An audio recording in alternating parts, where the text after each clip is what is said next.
হিন্দু ধর্মাবলম্বী বা সনাতনীরা কেন বিয়ের পর শাখা পলা পরে বা এই শাখা পলা রীতি কোথা থেকে চালু হলো, চমকে যাবেন আজকের ভিডিও দেখলে। তো সম্পূর্ণ ভিডিও দেখার অনুরোধ রইল। শুরু করছি আজকের ভিডিও। বাঙালি মেয়েদের মধ্যে বিয়ের পর মহিলাদের শাখা পলা পরা রীতি প্রচলিত আছে। বলা হয় থাকে যে শাখা পলা সদাপনারই সবচেয়ে বড় ভূষণ। কিন্তু এই শাখা পলা পরার রীতি প্রচলিত হয় কবে? হিন্দু বাঙালি সমাজে বিয়ের পর মহিলাদের মধ্যে শাখা পলা পরার রীতি রয়েছে। বিয়ের দিন সকালে একটি মেয়ে প্রথমে শাখা পলা পরেন।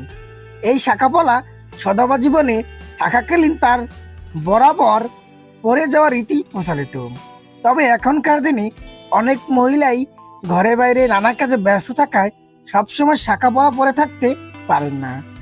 তবু বিশেষ বিশেষ দিনে এখনো বিবাহিত বাঙালি মহিলাদের হাতে শোভা পায় সাদা ও লালের যুগলবন্দিতে শাখা ও পলা। সাধারণত মনে করা হয় সুখী দাম্পত্য জীবনের জন্য স্বামীর মঙ্গল কামনা করে মহিলাদের শাখা পলা পরে থাকেন। কিন্তু এই রীতি কোথা থেকে এলো? কেন শাখা পলা রীতি প্রচলন হয় বাঙালি সমাজে? এর কারণ খুঁজতে গেলে চলে যেতে হবে আমাদের পুরাকালে।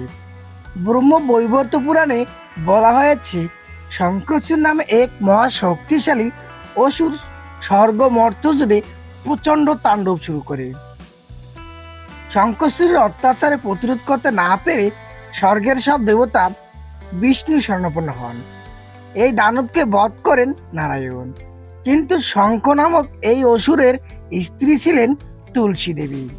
স্বামী প্রাণ ভিক্ষা করে তিনি বিষ্ণুর নামে প্রচন্ড ধ্যান শুরু করেন। এই ধ্যানে বিষ্ণু সাড়া দিলেন। শঙ্খচূড়ের প্রাণ ফিরিয়ে দেওয়ার আবেদনে তিনি রাখতে পারেন না। তখন তিনি নিহত শঙ্খচূড়ের হাত দিয়ে সাদা রঙের চুড়ি তৈরি করে তুলসী দেবীকে দেন। স্বামীকে কাছে পাওয়ার প্রভৃতি হিসেবে এই চুড়ি নিজের হাতে পরে থাকেন তুলসী। সেই থেকে স্বামীর মঙ্গল কামনায় শাখা পরা রীতি প্রচলিত হয়। আবার অন্য একটি কাহিনী অনুসারে একবার স্বর্গে এক বিশেষ অনুষ্ঠানের আয়োজন হয়েছিল। সেই অনুষ্ঠানে সকল দেবদেবী নিমন্ত্রিত ছিল, কিন্তু আমন্ত্রণ পেয়ে পার্বতী পড়লেন মহাবিপদে। অনুষ্ঠানে সেখানে সব দেবদেবীরা রাশি রাশি মণিমাণিক্য ভূষিত হয়ে যাবেন। সেখানে তিনি কিভাবে নিরাভরণ অবস্থায় যান? তার শ্মশানবাসিনী স্বামী ভোলেশ্বর তাকে ধন সম্পদে মুড়িয়ে দেওয়ার ক্ষমতা নেই। স্বামীকে নিজের অসুবিধার কথা বললে শিব চিন্তায় পড়ে যান। তখন তিনি দেবশিল্পী বিশ্বকর্মার কাছে সাহায্য প্রার্থনা করেন।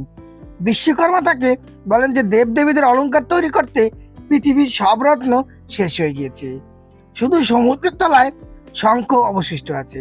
সেই শঙ্খ দিয়ে তিনি পার্বতীর জন্য অলংকার প্রস্তুত করে দেন। শঙ্খের শুভ্র উজ্জ্বল আভায় অন্য সব দেবদেবীদের সব রত্ন অলংকার ম্লান হয়ে যায়। যদিও পরার কোনো পৌরাণিক ব্যাখ্যা পাওয়া যায় না, তবে লাল প্রবাল দিয়ে তৈরি হয় পলা স্বাস্থ্যের জন্য উপকারী। এর বিশেষ কিছু দ্রব্যগুণ রয়েছে। হাতে পলা পড়লে রক্ত স্বল্পতার সমস্যা কমে যায়। এছাড়া মহিলাদের রক্তস্রাবজনিত সমস্যা মেটাতেও পলা ধারণ করা উপকারী। এই ছিল আজকের শাখা পলা পরার রীতির ভিডিও। কেমন লাগলো? ভালো লাগলে সকলের মাঝে শেয়ার করে দিতে ভুলবেন না।